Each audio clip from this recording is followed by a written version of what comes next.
Poor cleaner's daughter answers $866 million Arabic call, what the millionaire does will break your heart. At 6:30 every morning, in the quiet halls of a grand Dubai skyscraper, a young girl named Layla would wait for her mother to finish cleaning the marble floors.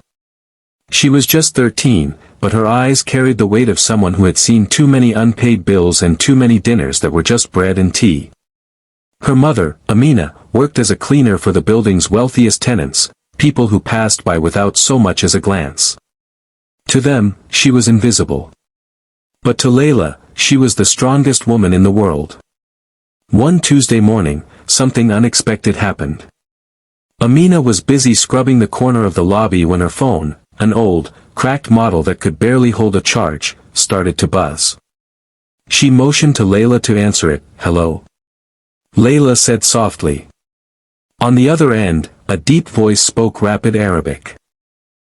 Layla's father had taught her just enough before he passed away to understand the basics. The man introduced himself as a representative from a global lottery company. The Arabic was formal, crisp.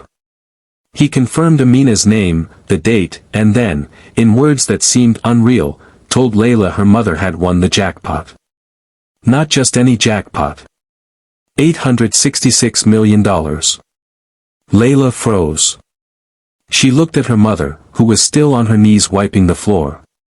"Mama," she whispered, her voice trembling, "they said, we won." Amina chuckled without looking up. "Layla, we can't even afford a proper dinner. Don't joke about things like that." But Layla wasn't joking. She handed her mother the phone. Amina's face shifted from confusion to shock to disbelief. By the time the call ended, she was leaning against the wall, tears streaming down her face. For the first time in years, she wasn't thinking about rent, or food, or whether her shoes would last another winter. Word spread quickly. The millionaire residents of the building, people who had walked past Amina for years, suddenly took notice. Some congratulated her, some tried to give investment advice, and others simply wanted to be close to the new fortune. Among them was Mr. Karim al-Rashid, a 58-year-old real estate tycoon who owned the building. He had a reputation for being sharp in business and distant in personal life. But when he heard the news, something inside him stirred, not because of the money, but because of what Layla had done next. You see, the lottery company had told Layla one important detail before hanging up: her mother had exactly 48 hours to claim the prize in person, or it would go to the next eligible winner. But Amina didn't own a passport, and her residency papers were in process. Traveling immediately was nearly impossible. The easy option would have been to give up.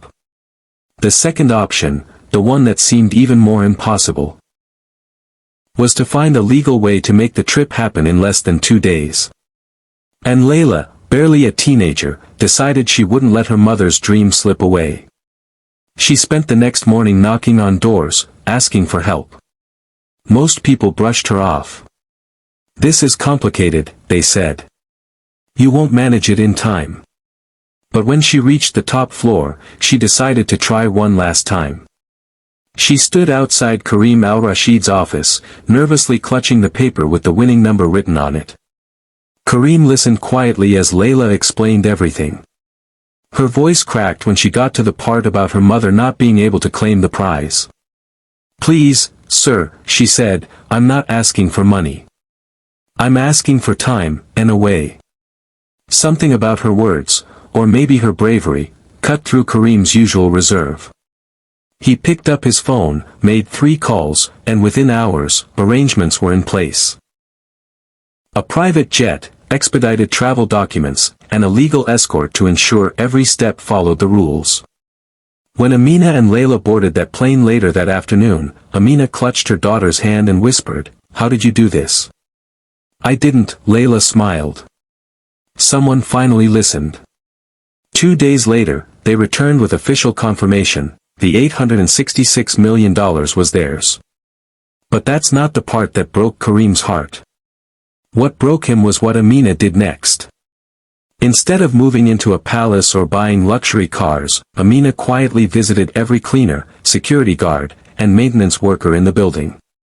One by one, she handed them envelopes, enough money to pay off debts, send children to school, and start small businesses. She bought a new cleaning company and made her former colleagues partners in it, giving them dignity and ownership. When Karim asked her why, she simply said, "I've been invisible most of my life. Money doesn't change that. But kindness does." Months later, on a bright spring morning, Karim stood in the lobby watching as Amina supervised her new team.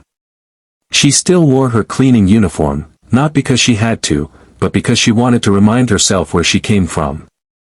Layla was at her side, laughing, her eyes brighter than ever.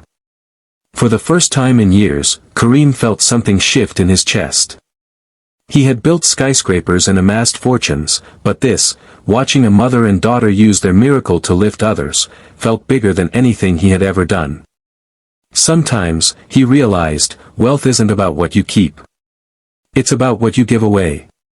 And in that shining lobby, with the marble floors polished to perfection, Karim understood the truth. The real jackpot wasn't $866 million. It was the courage of a young girl who refused to let her mother's chance slip away, and the grace of a woman who turned her blessing into a blessing for hundreds more.